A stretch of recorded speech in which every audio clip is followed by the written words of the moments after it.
Welcome everybody, welcome to the second day of the Calpe Conference 2020, a conference with a difference. So before we start, I'd like to remind you of the general housekeeping rules. Due to the ongoing COVID-19 restrictions, face masks must be worn at all times inside the conference hall. Hand sanitizers have been provided and you are please asked to remember to use them regularly. Social distancing, 2-meter minimum, should be observed throughout the rest of the university facilities, please. Please use a face mask where social distancing is not possible. The conference proceedings are being live streamed via the Calpe Conference YouTube channel. Links are available via the Gibraltar National Museum's Facebook and Twitter pages. Anyone watching remotely is encouraged to send any questions they may have for speakers via the live chat on YouTube or the museum's social media pages.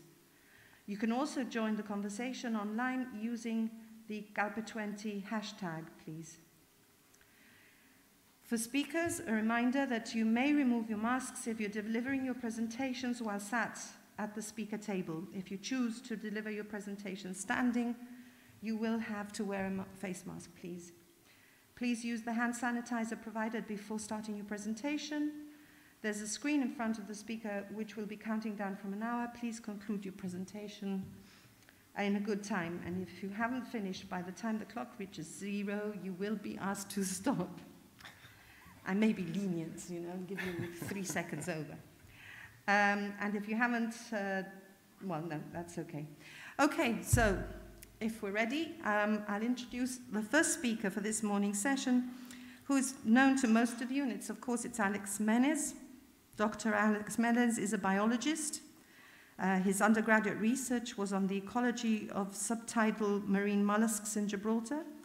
And then he went on to do his PhD on the ecology of land mollusks in southern Iberia, focusing on biogeography and habitat structure effects on diversity. Alex is an associate researcher of the Institute of Life and Earth Sciences at the University of Gibraltar, an honorary fellow of the Gibraltar National Museum, and a fellow of the Linnean Society of London. He's currently researching the history of natural history in Gibraltar, including geology and paleontology. Alex has recently published several papers on these topics and a book that explores the history of the Gibraltar skull, which is a fantastic read, and I can tell you from personal experience, I really enjoyed that book. So, enough of me, over to Alex. Thank you. Good morning and welcome to the second day of this year's Calpe Conference. And unlike the previous 23 conferences we've had, the first held in 1997, we do not have an audience in situ. COVID-19 has impacted so many activities and pursuits that we have all had taken for granted for so many years, as well as how and where we undertake them. Naturalists, however, are aware that adaptation is an important process in nature. A recent paper in the Journal of Evolutionary Applications assessing behavioral adaptation to rapid change notes that behavior mediates interactions between individuals and environment, and that the ability of organisms to behave appropriately under these new conditions is crucial for determining their immediate success or failure in these modified environments. To a degree, we have transplanted this view to this year's conference. So this year, our audience is extramural or ex situ, and it is positive and uplifting that our annual conference has indeed gone ahead. I'm going to start with a little thought provocation about the term natural history itself.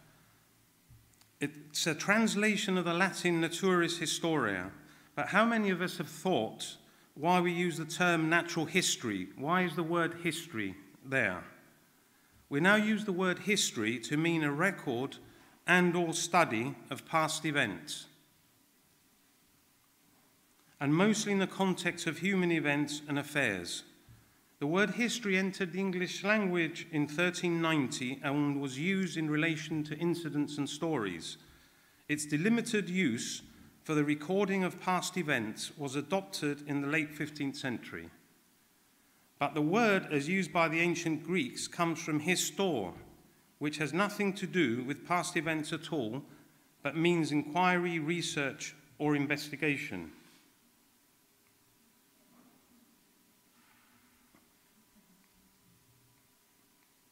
Oh, doesn't move forward.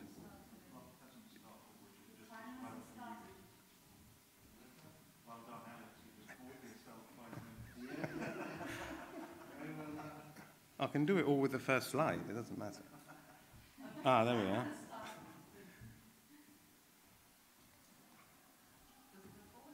No. Do I need to turn this on in some way?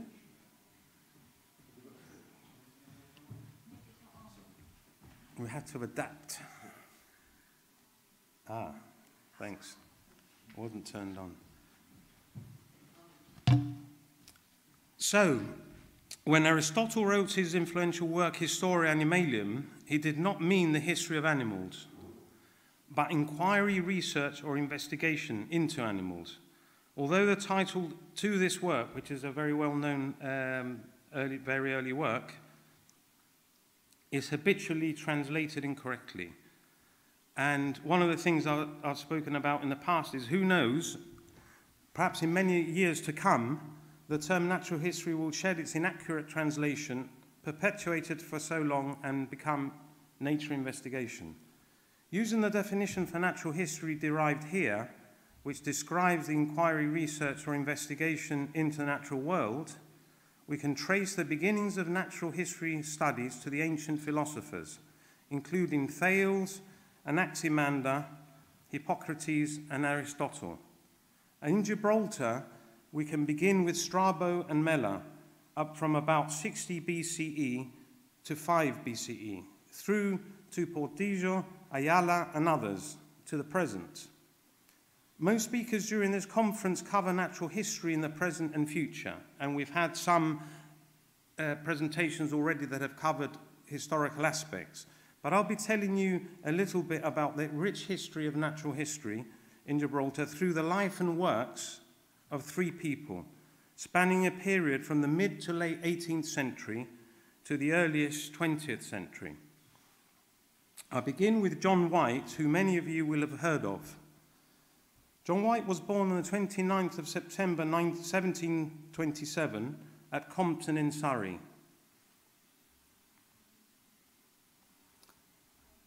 His parents, John White and Anne Holt, had 8 children, John being the 5th. The Whites settled in the well-known house, the Wakes, Selbourne, when John was about 4 years old. Of his siblings, the most well-known are Thomas, who was into botany and chemistry, and Benjamin, the most important publisher of natural history books of his time. And Gilbert, eldest of the Whites and one of the most celebrated British naturalists. There are only 2 authentic images of Gilbert. The sketches were discovered drawn inside a set of books which had belonged to him. The 6 volumes were the translation of the Iliad by the poet and writer Alexander Pope, Gilbert's friend, who had presented them to Gilbert on his taking his Bachelor of Arts in 1743. The sketch on the left,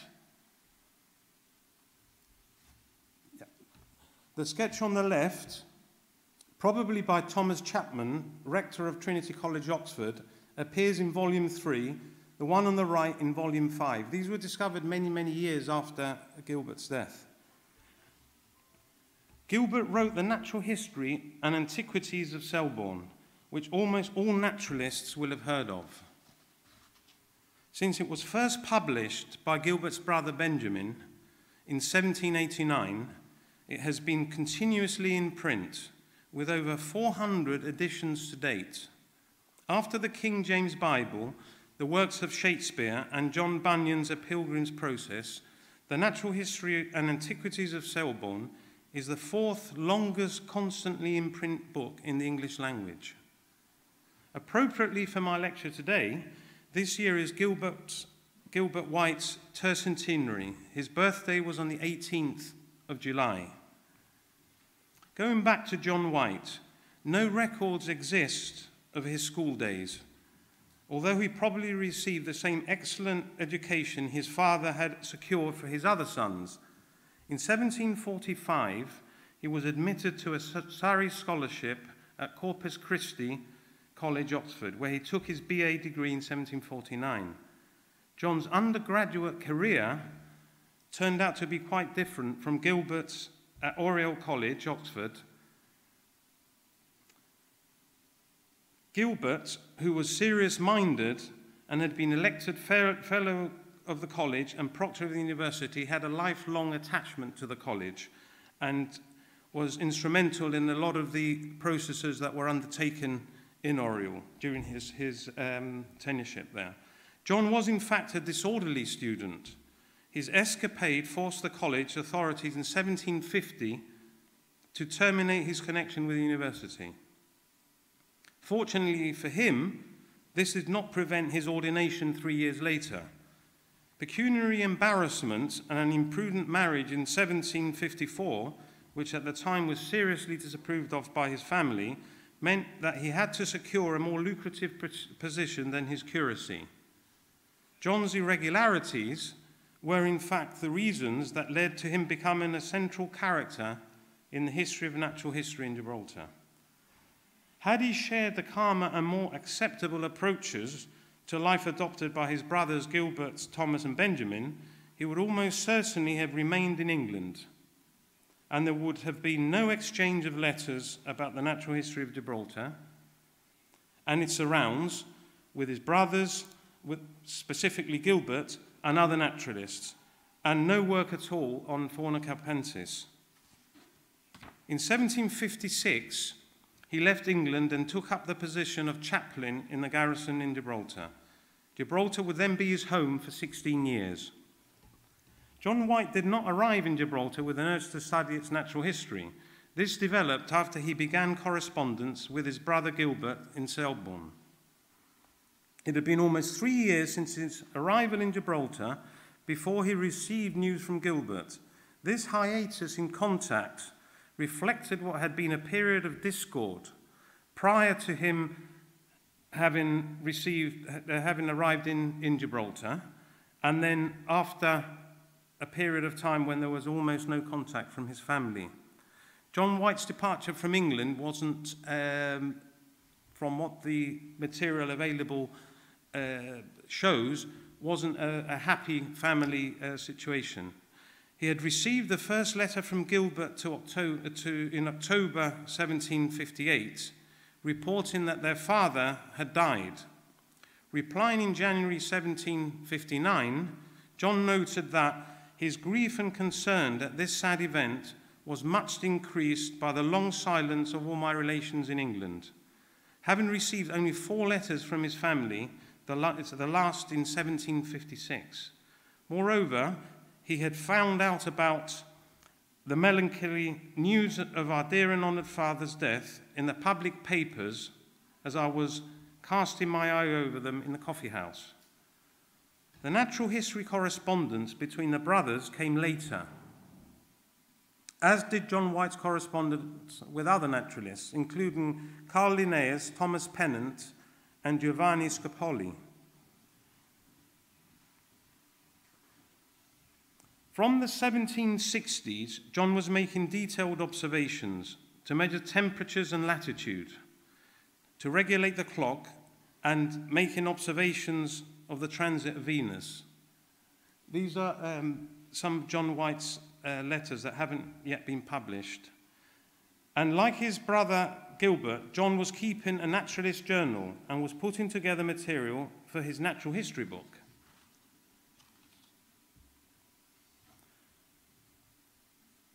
John White also had an interest in geology and fossils. The diagram of the Roger Bay Bone Breccia site, which appears in a short publication based upon a published exchange between John Boddington and William Hunter in the Proceedings of the Royal Society of London in 1771, is attributed to John White.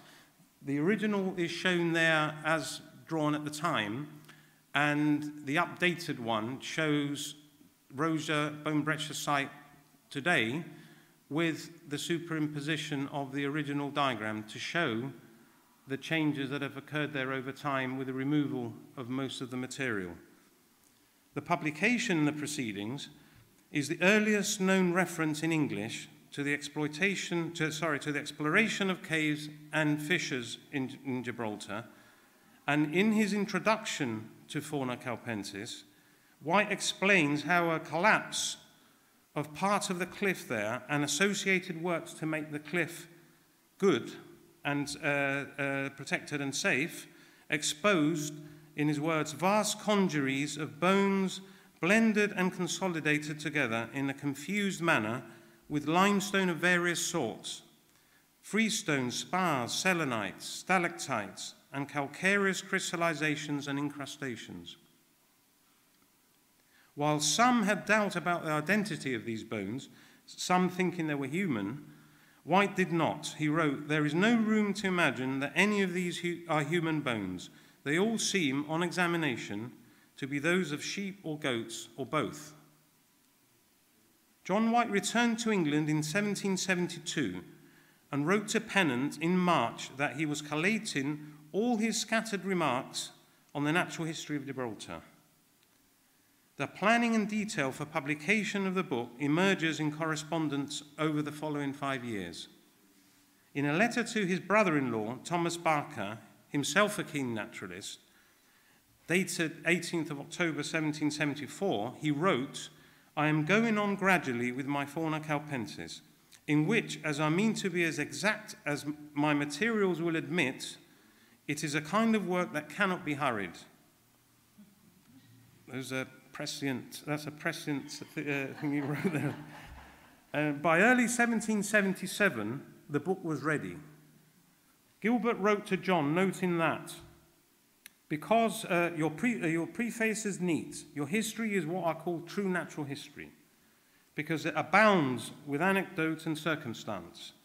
And I verily think your dissertations on the Hirundines are the best tracts I ever saw of the kind, as they throw much light on the dark but curious business of migration." I can't talk about Gilbert and John White with at least a brief mention of bird migration. So recorded observations on the subject date back to almost 3,000 years. Aristotle believed that the disappearance of many species of birds in the autumn and winter was because they passed into a torpid state, hidden in hollow trees, eaves, or in the mud at the bottom of rivers and marshes. Migration was one of the most vexed questions of 18th century science and philosophy. And although by 1730 some were leaning towards the belief that swallows flew to warmer climes, the theory that swallows spent the winter hibernating in mud at the bottom of ponds and lakes and marshes was still shared by many eminent naturalists. Gilbert White, along with Carl Linnaeus, Thomas Pennant, and Giovanni Scapoli, all shown here, from left to right, were obsessed with finding answers about migration and how swallows and similar species were spending the winter. Linnaeus wrote, "Certainly, if any experienced naturalist were to make observations of birds in the far south of Spain, when they come and go southwards and northwards, that is to say, by keeping a record of the days, months, and species, the matter of the migration of birds, at present obscure, would in a short time be fully elucidated." And John White told Scapoli that he would obey as far as I can the command of so great a man, a command that John considered prophetic. John had sent numerous birds and other specimens to Gilbert. Many were passed to Pennant for assessment and identification. John and Gilbert had thought that one of the swallows was a new species. Gilbert proposed Hirundo hiberna, but this turned out to be Scopoli's Hirundo rupestris, now Tionoprogni rupestris, the crag martin. described in 1769 by Scopoli in Historico Naturalis, and that is the original description in that publication. William Sheffield, Fellow of Worcester College, Oxford, wrote to Gilbert highlighting the significance of John White's finding and noted that though your brother is forestalled in the discovery of the species itself, yet his ascertaining the winter residence of this new species of swallow will probably be attended with considerable advantages to natural history, as it must, in great measure, if not entirely, overturn that, in my opinion, very absurd hypothesis of swallows living all winter in a dormant state underwater. Some of Gilbert White's observations of swifts, swallows, and martins were published in Philosophical Transactions of the Royal Society in 1774 and 1775. These were as letters sent to the lawyer and naturalist Daines Barrington, one of the principal correspondents to whom Gilbert addressed many of the letters that comprise the natural history of Selbourne. In the end, however, Fauna Calpensis was never published. The manuscript has become the holy grail for historians of Gibraltar's natural history. But what happened to it? Where is it? In 1888, a correspondent in the Selbourne magazine pleaded, "Cannot this Fauna Calpensis be brought to light and published? It only exists in manuscript, if it exists at all, and its publication would be a great boon to all lovers of natural history." More recently, in the foreword to the Birds of Gibraltar, published in 1980, the ornithology Bill Bourne wrote that the rediscovery of John White's account would be a major event. But does the manuscript even exist? In a notice of John White, written in a pedigree circa 1826 by his nephew John, the son of Benjamin, who in partnership with his brother, also named Benjamin, it sounds a bit biblical, this part, I'm afraid, carried on their father's publishing business. The pedigree stated that the work, John White's work, was now existing in manuscript. So by 1826, the work was still extant.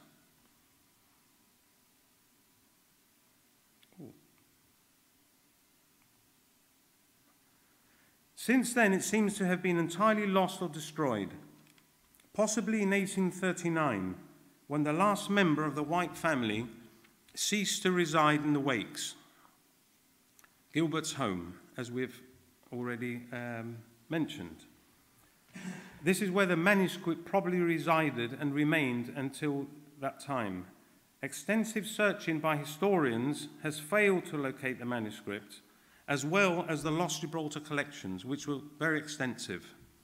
The many birds, fishes, and other specimens that John had sent to Selbourne to his brother over the course of the years that he was in Gibraltar. A few of the specimens, however, have survived as illustrations. These were published in the Gentleman's Magazine in 1771 by Thomas Pennant. So all that remains of Fauna Calpensis is the introduction in John's handwriting, published over 3 installments in the Selbourne magazine in 1912, and a separate publication the following year, which includes a memoir of John White, written by Rashleigh Holt White, the great-grandnephew of John White.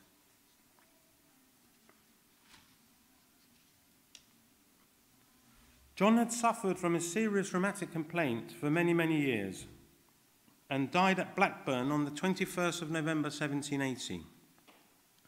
He was buried under the communion table of the parish church.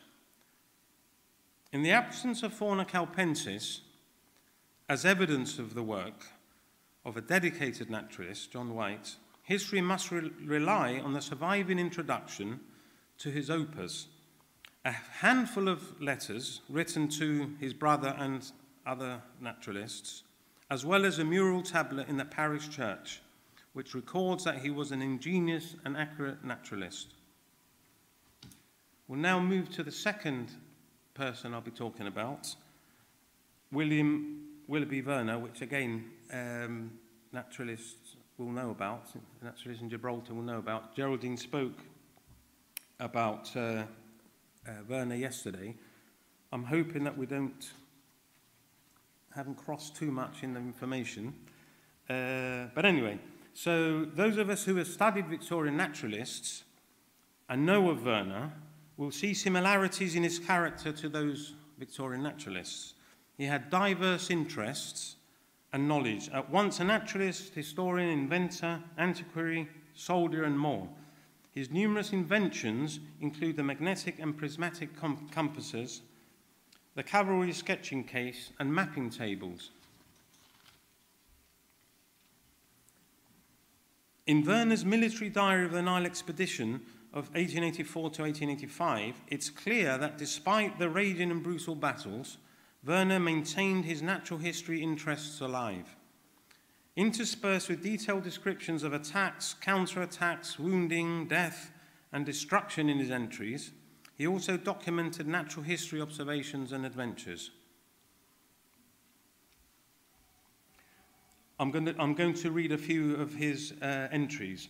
So these entries that are quite prolific in the diary include, for example, during the morning, he wrote, he saw many geese feeding in the young bean beds on the banks.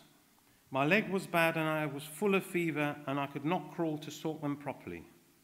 And a Norfolk plover came within 5 yards of me and some widgeon and teal visited the pools.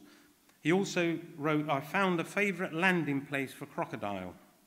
As was common at the time with the majority of naturalists, or at least with many naturalists, shooting was considered a part of their skills, both to acquire specimens for identification and also to provide for the table. And Werner was such a naturalist. These naturalists are, in effect, or can be described as hunter naturalists because their interest was in both of those pursuits. So in an example, Werner records in his diary that shot a teal, saw many crag swallows, this is all in the same sentence, the palm trees are full of small species of finch, and the white-winged wagtail is also common. So he has a whole range of different descriptions of birds and so on that he's seen and other things he's done. He also recorded that about midday he passed a huge water tortoise. His shell was over 3 feet across. He wrote, he saw grey crows, herons, several lots of sandpipers, white and grey-headed wagtails, also the black and white kingfisher for the first time. And he also noted today a nightjar, greyish-coloured above, followed the ship for over an hour and a half, skimming over the crests of the waves like a regular professional seabird.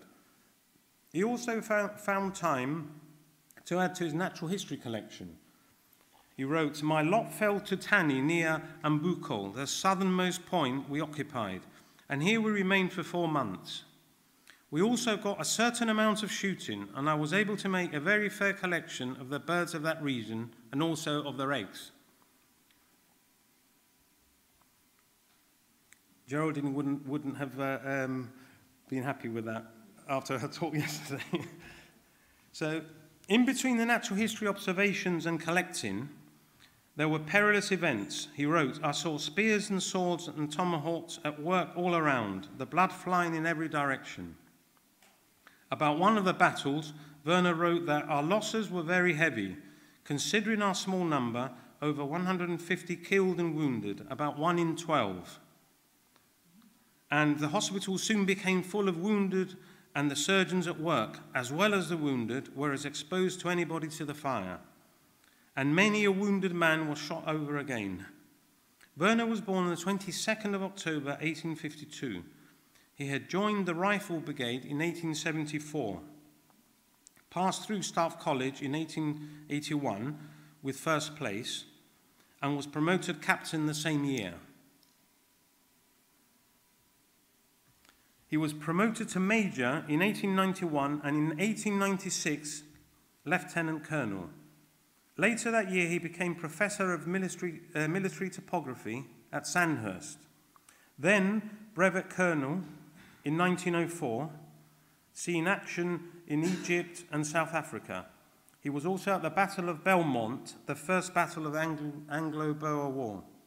And in the words of Harold Hodge, who wrote an impression of Werner in the Rifle Brigade Chronicle for 1922, he was at the Battle of Belmont, and then at Craspen came the disastrous accident which practically ended his military career. He was galloping very hard on a strange horse, taking dispatches from Lord Methuen, when the horse crossed his feet and fell, Werner falling on a boulder and the horse on him. His injuries were so severe that none who saw him at the time thought he could live, but his irrepressible spirit fought bravely on, and so far successfully that he lived for some 20 years yet to do his most important work. Werner had spent many years in Gibraltar and southern Spain, and had built a house in Algeciras which he called Ayala, a base for his numerous climbing, birding and hunting expeditions. And there we see the house that he had built in Algeciras, and some of his exploits and expeditions in the surrounds, including shooting in Lahanda and egg capturing and so on and so forth. So although he is best remembered for his book, My Life Among the Wild Birds in Spain, he wrote others, including the Rifle Brigade Chronicle series, The Military Life of H.R.H. George, Duke of Cambridge, and Map Reading and the Elements of Field Sketching. At the time, natural history photography was becoming increasingly popular with the public.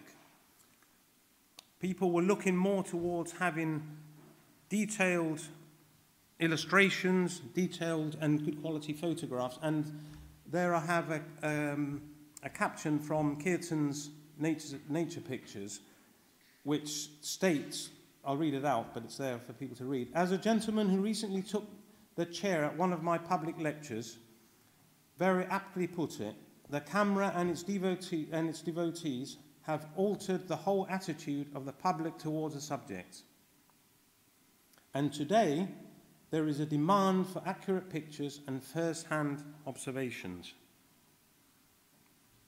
At the time, natural history photography was becoming increasingly popular with the public and with people that were researching natural history per se. The Kearton brothers, Richard and Cherry, were groundbreakers in natural history photography and developed techniques to photograph a wide range of animal species. Techniques not just with the photographic aspects of the pursuit, but also in the way they constructed hides and various other appliances so that they could take close-up photographs of their subjects. There is a range of some of the photographs that they had taken of different species. Now, Werner maintained a regular correspondence with staff at the Natural History Museum in London, then known as the British Museum of Natural History, including the Director of Zoology, Albert Gunther, ornithologist Richard Sharp, and paleontologist Charles Andrews. His interest emerges from his correspondence with these institutions, the Natural History Museum and other institutions, with a diverse variety of projects that he was involved in, his interests in a whole range of natural history. And he also corresponded with Sir Arthur Keith, conservator of the museum and Hunterian professor of anatomy of the Royal College of Surgeons. Werner provided information about natural history, mostly birds and the eggs and nests, but also about other subjects, including archaeology, his finds at La Pileta cave in Benahoyan, Malaga province, the Gibraltar skull, and of exploration and material found in the cave at the residence of Sir James Cochrane, who is the Chief Justice of Gibraltar. The cave is now known as Judge's Cave. He also provided specimens to the Natural History Museum and the Royal College of Surgeons. Werner had hosted the famous French archaeologist and anthropologist Henri Bruel at his house, El Águila, during the time they explored the Biletta Cave in the early 1910s. They had also explored Forbes Quarry. In 1917, Bruel had prospected the Thales slope next to Forbes Quarry and a small quarry adjacent to it and opposite the Devil's Tower. But his examination had been cut short by a policeman. He'd been asked to move away and not take the few specimens he had collected and he had in his hand. But he returned to the area in 1919, and Werner had secured permission from the governor, Sir Horace Smith-Dorrien, for them to prospect the area in peace and to be able to collect material. Both Werner's 1919 article in the Gibraltar Chronicle and Bruel's 1922 publication in the Journal of the Royal Anthropological Institute of Great Britain and Ireland report upon the findings, which were numerous, included a diverse range of animal bones, hearths, Mousterian implements. Bruel thought the rock shelter that they had found there had potential and noted that a thorough search would involve much excavation. From 1925 to 1926, one of his students led on the excavation. That student was Dorothy Garrod, who found Gibraltar's second Neanderthal skull, Gibraltar II, or the Devil's Tower skull. The discovery, a skull of a 5-year-old boy, now known colloquially as Flint, and you can see him in the museum, launched her career. It has also secured her a prominent place in the history of paleoanthropology in Gibraltar. Werner died on the 25th of January, 1922. His wife, Elizabeth Mary, and daughter, Dorothy May, were both with him at his death. And for the first time in many years, the Rifle Brigade was stationed at Gibraltar, which had been the brigade in which he served. So his own regiment was able to render full military honours at his funeral. He was buried at North Front Cemetery in Gibraltar. The headstone is still there, now showing the effects of almost 100 years of weathering. The photo at the top is the photograph that was taken by Dorothy Garrod of his grave during her excavation, during the Devil's Tower cave exploration and excavations in 1925, with a photograph taken a month or so ago by myself. And I like to think, looking at that, I like to think that Werner has left naturalists a small legacy there at North Front with the lichen growth all over his grave, which is quite spectacular. I'll come on to the last person now that I'm going to be looking at today, Anthony Wolley-Dod. Again, he's already been mentioned in a talk yesterday by Geraldine. He had a general interest in natural history, but his main interest was in botany, especially in roses, becoming the acknowledged British expert in that group. He was born on the 17th of November 1861 at Eton, was educated there, then went to the Royal Military Academy at Woolwich in 1879 and obtained a commission in the Royal Artillery in February 1881. From 1881 to 1886, he served at Gibraltar, and in March 1886 went into the advanced class at the Artillery College until February 1888. He then returned to the inspection department of warlike stores at Woolwich Arsenal, being promoted captain in 1889 and remaining there until 1896. A few dates there, and a few more to come. He served as assistant inspector in the Ordnance Department in South Africa from 1896 to 1898, then returned to the inspection department at Woolwich again, staying there until 1901, and retiring from the army with the rank of major. During the First World War, he returned to the inspection department, obtaining the brevet of lieutenant colonel, and retired a second time in 1919. Everywhere he went, he botanized and collected plants, including in Gibraltar, the United Kingdom, South Africa, and California. He made 2 visits to Gibraltar, both from November to June, between 1911 and 1913. And in 1920, he visited his brother-in-law in California for health reasons, where he botanized at leisure. He died on the 21st of June, 1948, at his home in Sussex. Wolley-Dod published numerous papers, mostly in the Journal of Botany, and also several books, including The Roses of Britain and The Flora of Sussex. He presented collections to the Natural History Museum and Kew, including Gibraltar material. It is fortunate that there is a Wolley-Dod herbarium here in Gibraltar. I want to talk a little bit about his Flora of Gibraltar and the neighbourhood and the herbarium. Wolley-Dod's A Flora of Gibraltar and the Neighbourhood was published in 1914 as a supplement to volume 52 of the Journal of Botany. In the introduction, he noted that during 2 visits to Gibraltar, from November to June inclusive, in 1911 to 1913, I was able to devote practically the whole of my time to the study of the botany of the rock and the adjacent portion of Spain, which proves to be considerably richer than is indicated by the floras hitherto published. The flora is rare and difficult to obtain, but rarer still is the flora published as a separate paper-covered volume of the supplement that appeared in the journal, all of which are shown in this slide.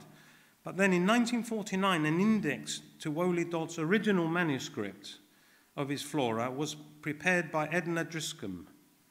This was named Fauna Calpensis, a list of plants recorded from Gibraltar and the Campo district of Spain. That title was given by Edna Driscoll. It doesn't come from Wolley-Dod. It was edited and duplicated at the American Consulate in Gibraltar, and only a very limited number of copies were produced.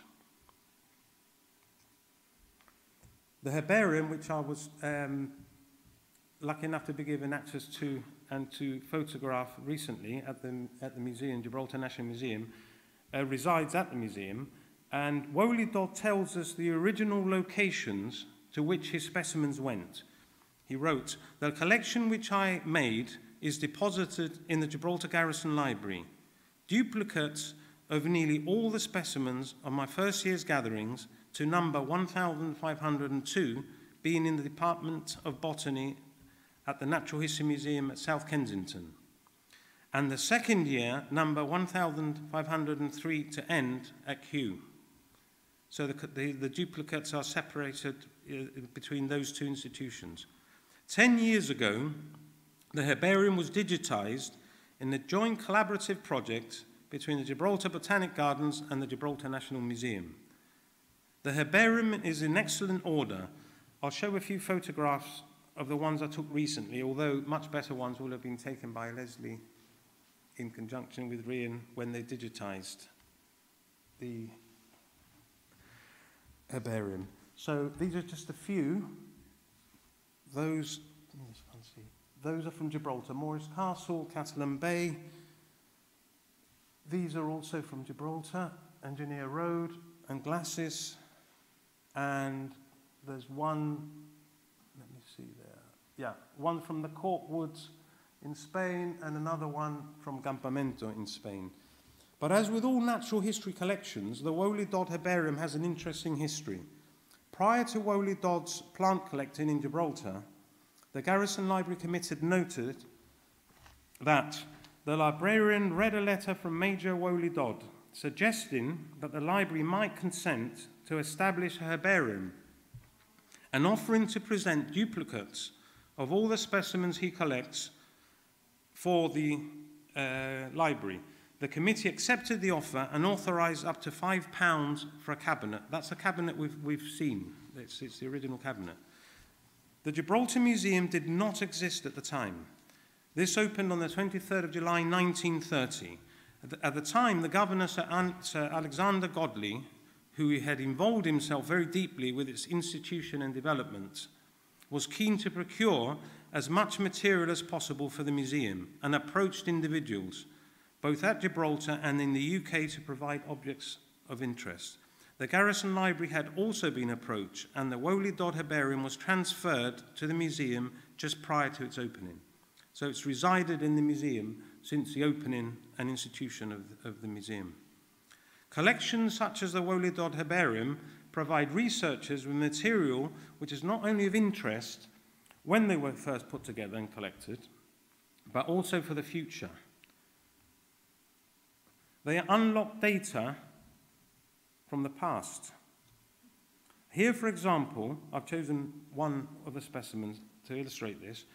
There is a specimen that was collected in the inundation, formerly a marshy area known as the morass under the northwest face of the rock, which was dug and flooded out in 1735, then drained and reclaimed after the Second World War. It's where the Laguna estate now sits. Wolley-Dod's specimen captures a snapshot in time, which once thrived in the waters of the inundation, and now, as far as I know, no longer is extant in Gibraltar. So, talking a little bit about collections, including the Wolley-Dod, these constitute archives of valuable knowledge, and as research techniques are developed and evolve, including analysis of DNA, microscopy techniques, and so on, the more we learn about species populations, the effects of climate and habitat change, and about the behavior and use of materials by species, including our own. But to ensure collections provide the maximum value, it is essential that data are collected along with the specimens themselves. Locality, habitat, collector, date, and additional information such as ecology, geology, and weather. Digital photography, about which Geraldine spoke yesterday, makes for the easy recording of site characteristics, including vegetation and species associations. Now, all naturalists, in my view, Keith and others know that this is one of my little things, should record their field observations as they are made in notebooks. And information can then be transcribed later on and so on, but it's always best to capture what you've seen, what you have, and what you've done as soon as possible in a notebook. What may seem to be trivial details that anyone may know of at the time of collection could be crucial in the future to enable an understanding of the past.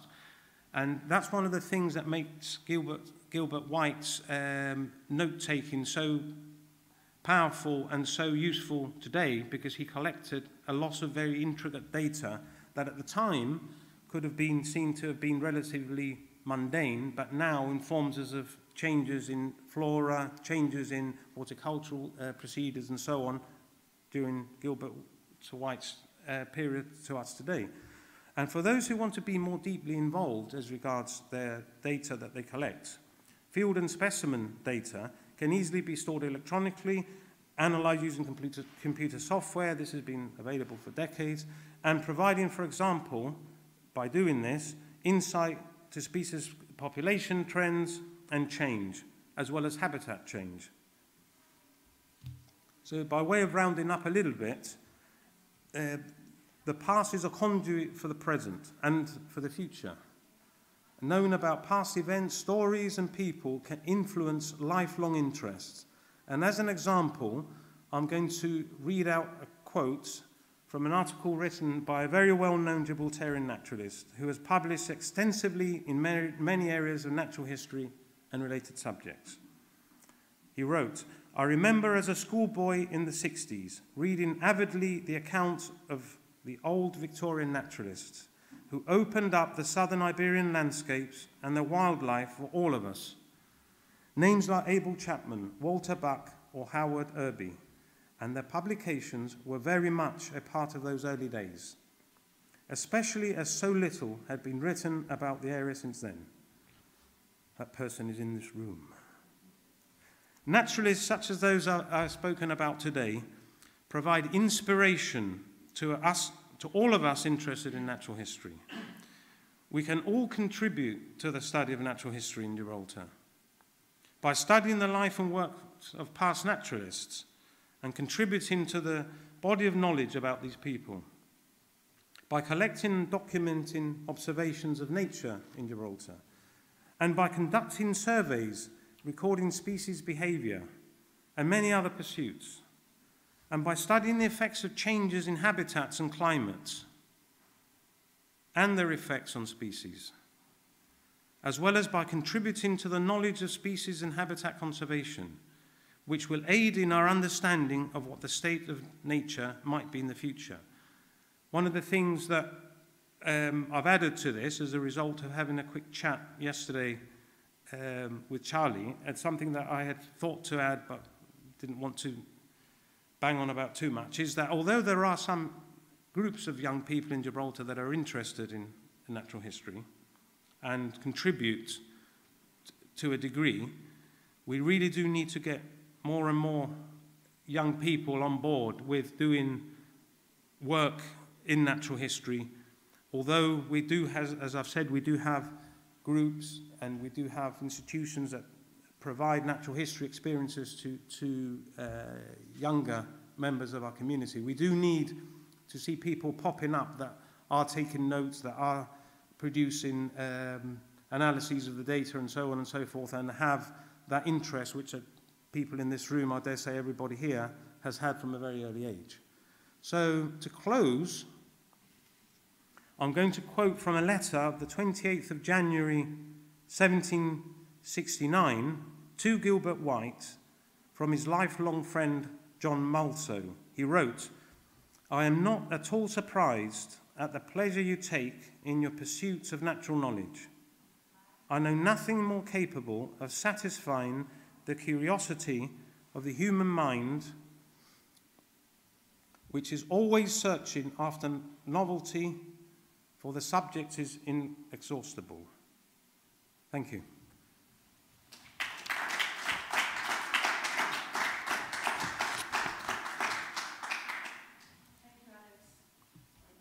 Thank you, Alex. That was fascinating. And I think you've brought to life your passion for natural history and the research of the history of natural history.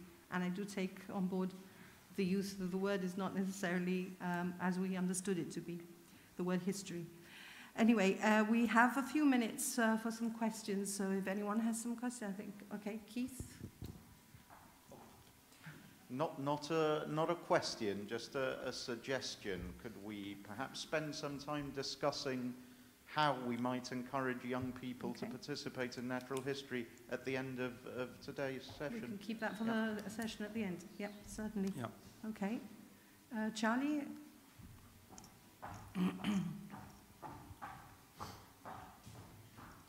Alex, if you can go back to the slide which shows different characters and Wolley-Dod, which of the people in the photograph is Wolley-Dod?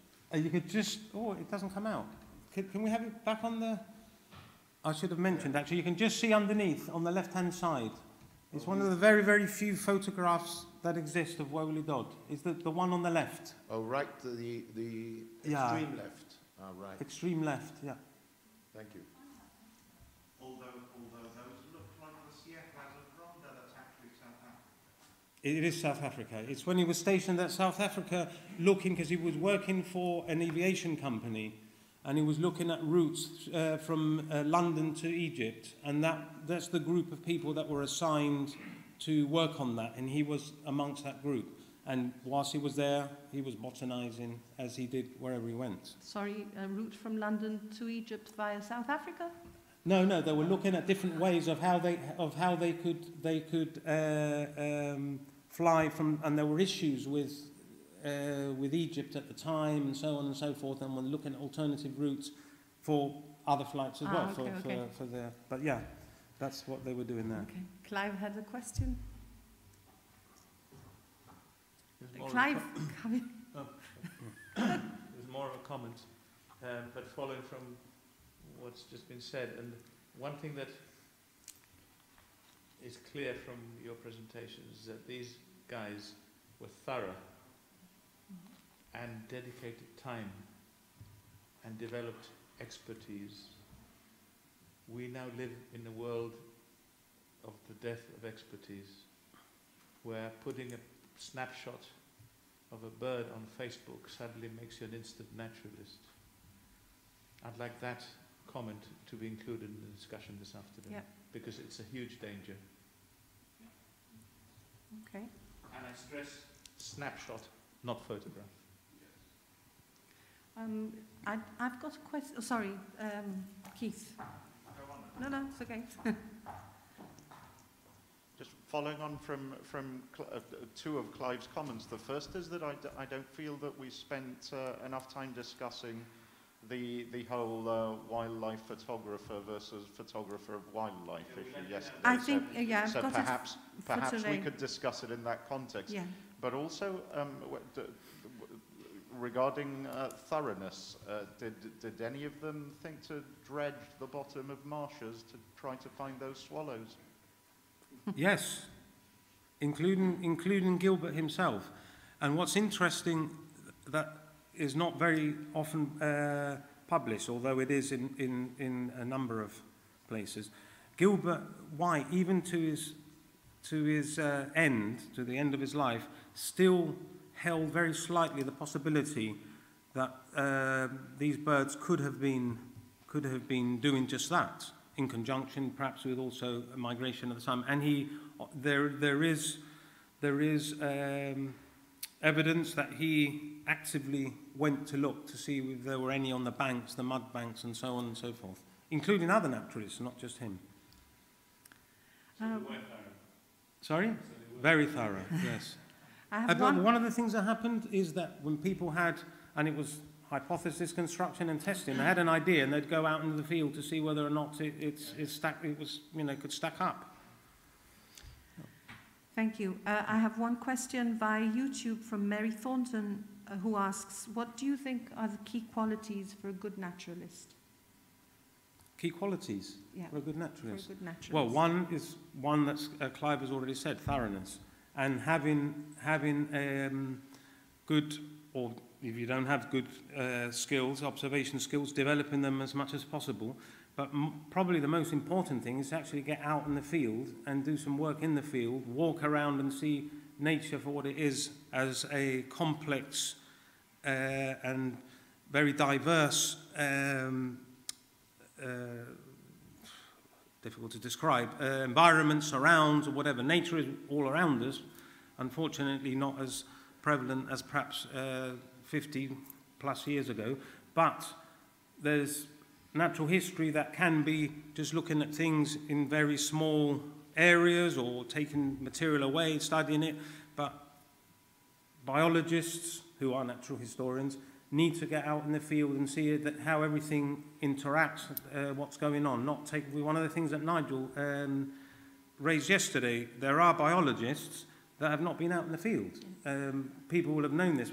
As an example from my own work, when I was doing my PhD, my supervisor at the time in Cardiff was supervising, I think, 7 students, and I was the only one that was going out into the field. All others were doing work in the laboratory, sequencing this, but they had not actually been in the field other than to collect the specimens. They didn't have that holistic view. So I think that's a main component. You've got to be in nature to be a natural historian. Okay, thank you very much. I couldn't agree with you more, but I think if we hold these thoughts, and I've taken notes of some of the points that have been raised by the people here, and we can raise them later on at the discussion. So now we're going to have a coffee break, and I'd like you all please to be back promptly at 11, because that's my talk. No, that's not the reason. Please try and be upstairs at the coffee break as soon as possible, because we won't be served until everyone's sitting down. Thank you very much.